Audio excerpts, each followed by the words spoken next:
Everyone, welcome to nursing chronicles YouTube channel. आज की इस वीडियो में हम अपकमिंग आरआरबी नर्सिंग सुपरिटेंडेंट के लिए मल्टीपल चॉइस क्वेश्चन को सॉल्व करेंगे। आज की सीरीज का फर्स्ट क्वेश्चन ही हमारा, which sign indicate severe dehydration in a 1 year old child. कौन सा ऐसा साइन है जो कि 1 ईयर ओल्ड चाइल्ड के अंदर सिवियर डिहाइड्रेशन को इंडिकेट करता है? Option A, slightly dry mouth. Option B, sunken eyes with lethargy। Option C, increased tear production. Option D, normal urine output. Right answer होगा हमारा यहाँ पर option B, sunken eyes with lethargy. अगर हम बात करते हैं यहाँ पर ऑप्शन ए की, स्लाइटली ड्राई माउथ, यह हमें देखने को मिलेगा माइल्ड डिहाइड्रेशन वाली कंडीशन के अंदर। ऑप्शन सी की हम बात करते हैं, इंक्रीज्ड टीयर प्रोडक्शन। जब भी सीवियर डिहाइड्रेशन होता है तब आपको टीयर्स एब्सेंट देखने को मिलेंगे, ना कि इंक्रीज देखने को मिलेंगे। उसी तरह से हम बात करेंगे नॉर्मल यूरिन आउटपुट की, तो यूरिन आउटपुट भी आपको डिक्रीज देखने को मिलेगा, ना कि नॉर्मल होगा। चलिए अब बात करते हैं कि सीवियर डिहाइड्रेशन के अंदर हमें क्या क्या सिम्टम्स देखने को मिलेंगे। सीवियर डिहाइड्रेशन के अंदर चिल्ड्रंस के अंदर हमें संकन आइज, लिथार्जी, अनकॉन्शियसनेस देखने को मिलेगा। साथ ही साथ स्किन टर्गर काफी पुअर होगा और यूरिन भी मिनिमल होगा। यह साइन आप देखेंगे सीवियर डिहाइड्रेशन के। नेक्स्ट क्वेश्चन है हमारा, which of the following is a secondary prevention method for cancer. निम्न में से कौन सा सेकेंडरी प्रिवेंशन मेथड है कैंसर का? Option A, HPV vaccination. Option B, smoking cessation. Option C, pap smear screening. Option D, use of sunscreen. Right answer होगा हमारा यहाँ पर option C, pap smear screening. Option A के अंदर हमें दिया गया एचपीवी वैक्सीनेशन, स्मोकिंग सिजेशन और यूज ऑफ सनस्क्रीन। यह तीनों ही चीजें जो होती है वो प्राइमरी प्रिवेंशन के अंदर आती है, ना कि सेकेंडरी के अंदर। सेकेंडरी प्रिवेंशन के अंदर आता है हमारा पेप स्मीयर स्क्रीनिंग।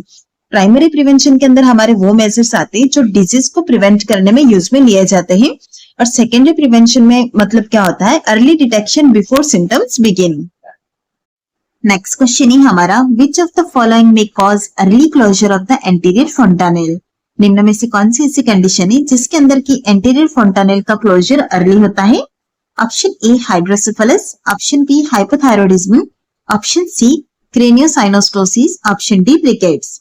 राइट आंसर है हमारा यहाँ पर ऑप्शन सी, क्रेनियोसाइनोस्टोसिस। चलिए अब हम बात कर लेते हैं कि क्रेनियोसाइनोस्टोसिस के अंदर क्या होता है। इसके अंदर प्रीमेच्योर फ्यूजन हो जाता है स्कल सुचर्स का, जिसके अंदर आपको देखने को मिलेगा अर्ली क्लोजर ऑफ द फोंटानेल। साथ ही साथ हेड का शेप भी एबनॉर्मल देखने को मिलेगा। जो हमारा एंटीरियर फोंटानेल होता है वो क्लोज होता है 18 मंथ ऑफ लाइफ पर, लेकिन अगर यह अर्ली क्लोज हो रहा है तो यह कंडीशन हमारी हो सकती है क्रेनियोसाइनोस्टोसिस की। इसके अलावा हमें जो क्वेश्चन के अंदर दिया गया था रिकेट्स, हाइपोथायरॉयडिज्म और हाइड्रोसेफेलस वाला कंडीशन, इसके अंदर अर्ली क्लोजर ना होकर डिलेड क्लोजर होता है फोंटानेल्स का। नेक्स्ट क्वेश्चन है हमारा, which drug combination is commonly used as first line therapy for H pylori eradication. H pylori eradication के लिए कौन सा ऐसा ड्रग का कॉम्बिनेशन होगा जो कि फर्स्ट लाइन थेरेपी के लिए कॉमनली यूज में लेते हैं? ऑप्शन ए, पीपीआई यानी कि proton pump inhibitor plus metronidazole plus clarithromycin. Option B है हमारा PPI plus amoxicillin plus clarithromycin. Option C, blocker plus amoxicillin plus clarithromycin.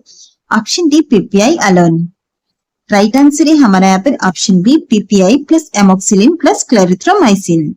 चलिए इसका रेशनल हम देख लेते हैं। एच पाइलोरी को जब भी इराडिकेशन करना हो तो वहां पर जो ड्रग का कॉम्बिनेशन यूज में लिया जाता है वो होती है हमारी ट्रिपल थेरेपी, जिसके अंदर यूज में आता है proton pump inhibitor. Proton pump inhibitor के एग्जांपल में आता है ओमेप्रेजोल, पेंटोप्रेजोल, ये ड्रग्स प्रोटॉन पंप इनहिबिटर होती है। प्रोटॉन पंप इनहिबिटर फर्स्ट है हमारा, सेकेंड आएगा एमोक्सिलिन और थर्ड है हमारा क्लेरिथ्रोमाइसिन। यह तीनों ही ड्रग का कॉम्बिनेशन यूज में लिया जाता है एच पाइलोरी के इराडिकेशन में। अब बात आती है कि यह एक्ट किस तरह से करती है।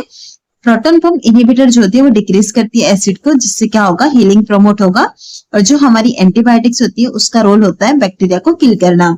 तो इस तरह से यह एच पाइलोरी इराडिकेशन में हेल्प करती है। नेक्स्ट क्वेश्चन है हमारा, before ECT the patient must remain NPO for how many hours. ECT मतलब इलेक्ट्रोकन्वल्सिव थेरेपी और एनपीओ मतलब नील पर ऑरल। एनपीओ कहे चाहे एनबीएम, दोनों सेम ही है। एनबीएम यानी नथिंग बाय माउथ, दोनों का मीनिंग सेम ही होता है। अब पूछा गया हमसे कि ईसीटी देने से पहले हमें पेशेंट को कितने आवर्स के लिए एनपीओ रखना होता है। Option A, 2 hours, B 4 hours, option C 6 to 8 hours, option D no fasting is required. Right answer है हमारा यहाँ पर option C 6 to 8 hours. ECT देने से पहले हम पेशेंट को 6 to 8 आवर्स तक फास्टिंग रखने को कहते हैं, क्योंकि ड्यूरिंग एनेस्थीसिया एस्पिरेशन का रिस्क रहता है और इस एस्पिरेशन को प्रिवेंट करने के लिए 6 to 8 आवर्स का एनपीओ रखना जरूरी होता है। ऑप्शन ए और बी के अंदर हमें दिया गया 2 और 4 आवर्स, इस ड्यूरेशन के अंदर भी रिस्क रहता है एस्पिरेशन का।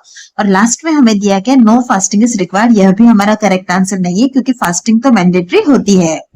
नेक्स्ट क्वेश्चन है हमारा, which hormone is measured to confirm ovulation in infertility evaluation.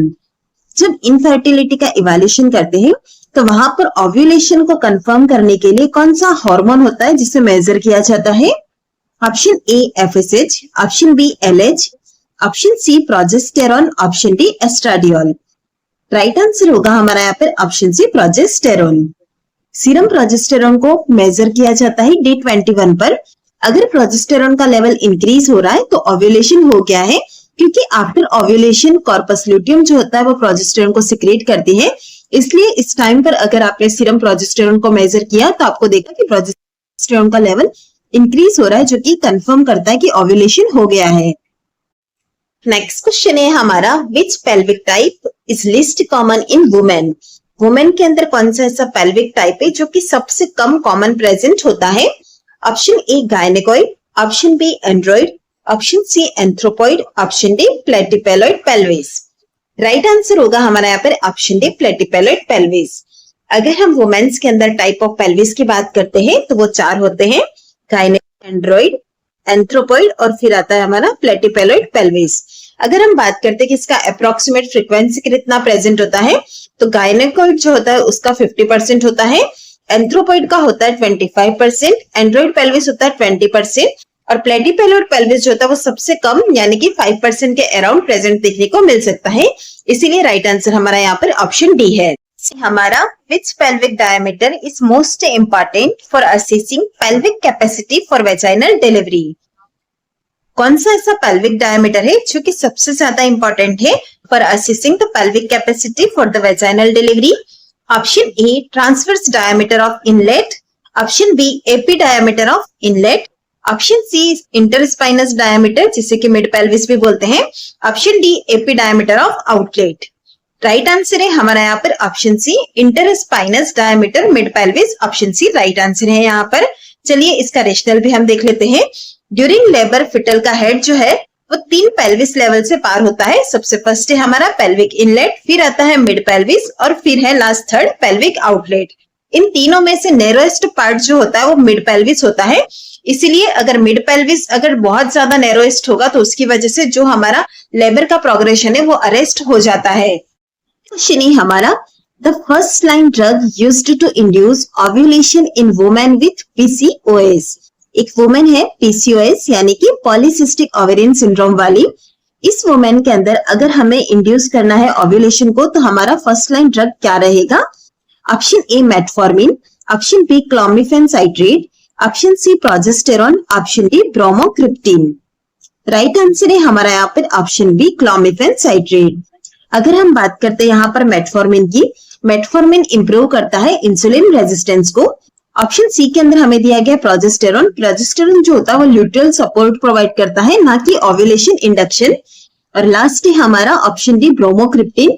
Bromocriptine का यूज किया जाता है हाइपरप्रोलेक्टिनेमिया वाली कंडीशन के अंदर। चलिए जानते हैं हम क्लोमिफेन साइट्रेट किस तरह से काम करती है। क्लोमिफेन साइट्रेट जो होती है वो एक सेलेक्टिव एस्ट्रोजन रिसेप्टर मॉड्यूलेटर होती है या ब्लॉक करती है एस्ट्रोजन रिसेप्टर को, और साथ ही साथ एफएसएच रिलीज भी इंक्रीज होगा जो कि स्टिमुलेट करता है ओव्यूलेशन को। क्वेश्चन है हमारा, which therapy is most effective for phobic disorder.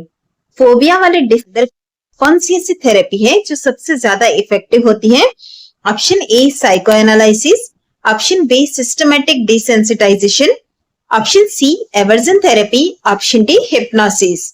Right answer है हमारा यहाँ पर ऑप्शन बी सिस्टमैटिक डिसेंसिटाइजेशन।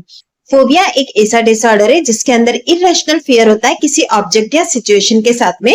इसीलिए हमारा यहाँ पर सिस्टमैटिक डिसेंसिटाइजेशन जो होता है वो सबसे ज्यादा इफेक्टिव रहता है। सिस्टमैटिक डिसेंसिटाइजेशन के अंदर क्या किया जाता है? रिलैक्सेशन, साथ ही साथ ग्रेजुअली उसे एक्सपोज करते हैं जिससे कि बेस्ट रिस्पॉन्स मिलता है हमें फोबिया को ट्रीट करने में।